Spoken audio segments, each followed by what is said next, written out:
This video is brought to you by Ground News.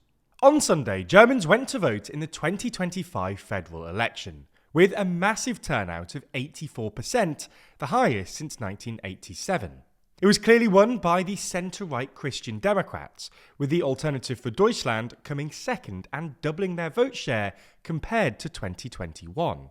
Meanwhile, it was a disappointing night for Germany's incumbent parties. The centre-left Social Democratic Party, the Greens and the neoliberal Free Democratic Party all lost vote share, and the FDP and left conservative PSW failed to make it into Parliament. So, in this video, we'll look at Germany's election results, some recent political context, and what might happen next.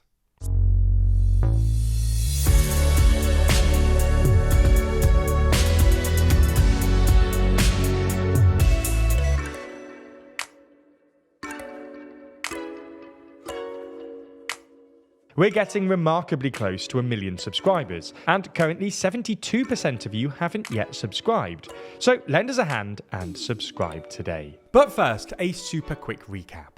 The 2021 federal election was narrowly won by Germany's centre-left Social Democratic Party, or SPD, led by Olaf Scholz, previously Merkel's vice-chancellor and finance minister, closely followed by the centre-right CDU-CSU party. The Greens came third, the Free Democratic Party, or FDP, fourth, and the AfD fifth.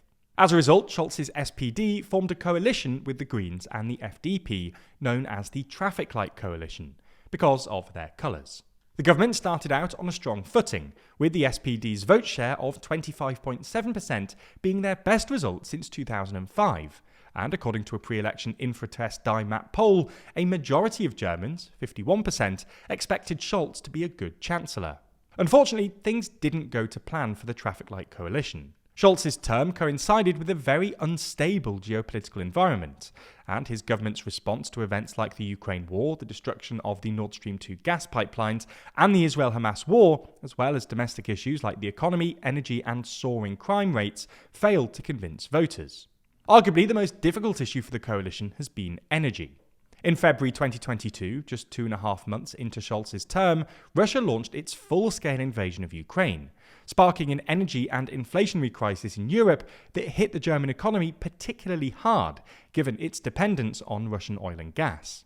The subsequent rise in energy prices both undermined German consumer confidence, but also the international competitiveness of German industry, which has been the backbone of Germany's export-led economy since the turn of the millennium.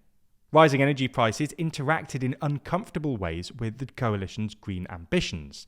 In 2023, for instance, voters revolted against Scholz's attempt to ban the installation of new gas boilers, and at least some voters were unhappy with Scholz's decision to stick with Merkel's nuclear power phase-out in the context of sky-high energy prices.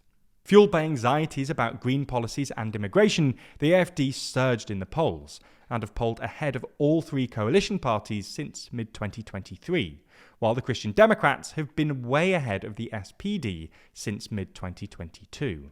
This has all been exacerbated by constant infighting between the FDP, who refused to countenance significant increases in borrowing, and the SPD and the Greens, who wanted further borrowing to fund an effective response to all the various crises afflicting Germany at the moment.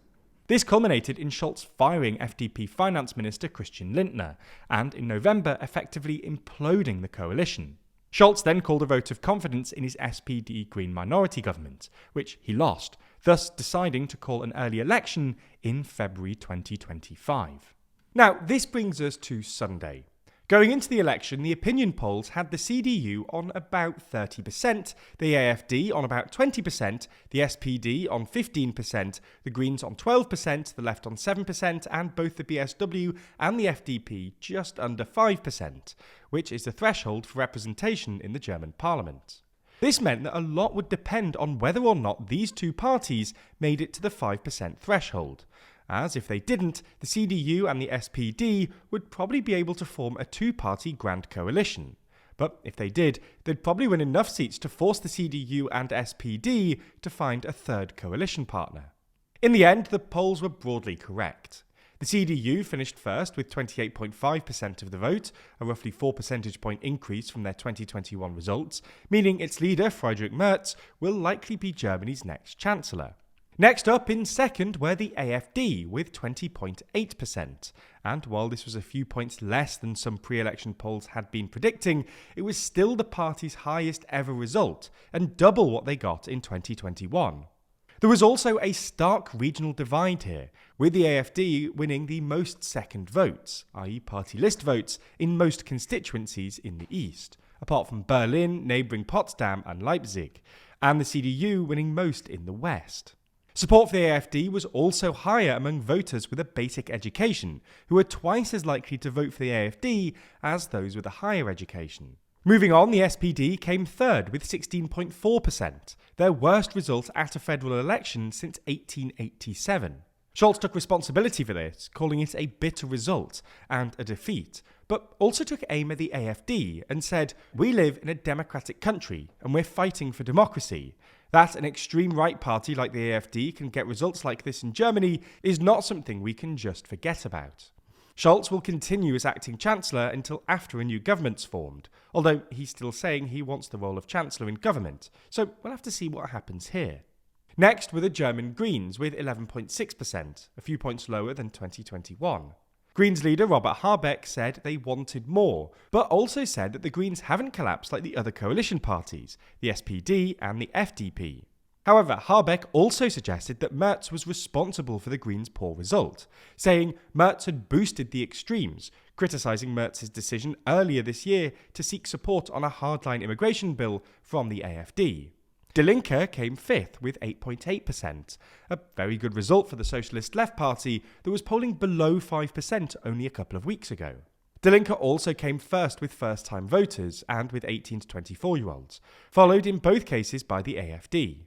Lastly, the neoliberal FDP and conservative left BSW missed out on parliamentary seats, winning 4.3% and 4.97% respectively. So what happens next?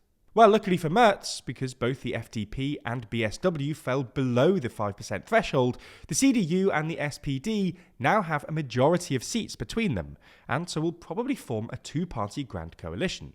This is, in many ways, the best conceivable result for Merz. As the past few years have demonstrated, a three-party coalition, which would have had to be formed if another small party had won seats, is difficult to manage, and the SPD's poor result means they'll be very much the junior partner in the new government. As a final thing, it's worth stressing that while a return to grand coalition politics might feel like a return to normal in some sense, German politics is more fractured than it's ever been. The CDU and SPD achieved their lowest collective vote share ever, so perhaps the main question is whether they can actually stabilise German politics. Many other European countries have resorted to grand coalition politics to keep anti-establishment parties like the AfD out of government, but with mixed results. Excluding the AfD from government risks burnishing their anti-establishment credentials, and elections across the world suggest that parties benefit more from being in opposition. There's a lot happening in German politics right now, and actually consuming news is pretty difficult in the current landscape. We're increasingly being flooded by misleading content, algorithmic feeds that just back up our biases, and reductions in fact-checking efforts.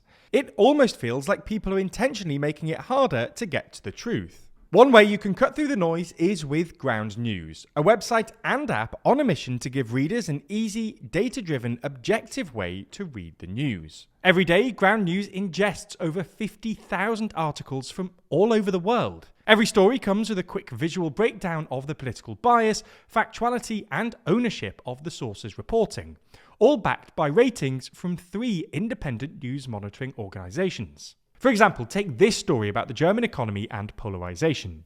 Right away, you can see that the story had at least 58 outlets reporting on it. 44% lean left, while 19% lean right.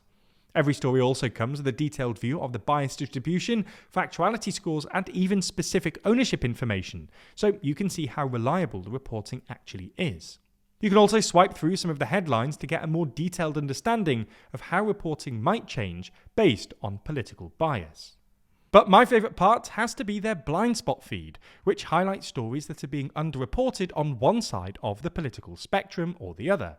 This not only helps you redress your personal news bias by reading stories you might otherwise have missed, but also gives you a better perspective on how the media ecosystem is being manipulated and shifted to fit political objectives. Ground News is such a useful tool for our current media landscape, cutting through opinion and noise with a feed free from manipulation or algorithms, and I can't recommend it enough. In fact, if you subscribe today, you'll get 40% off their Vantage plan. That's under $5 a month for unlimited access to every incredible Ground News feature. This offer is only available here, so make sure you go to ground.news/TLDR or click the link in the description to get started and support an independent news platform working to make the media landscape more transparent.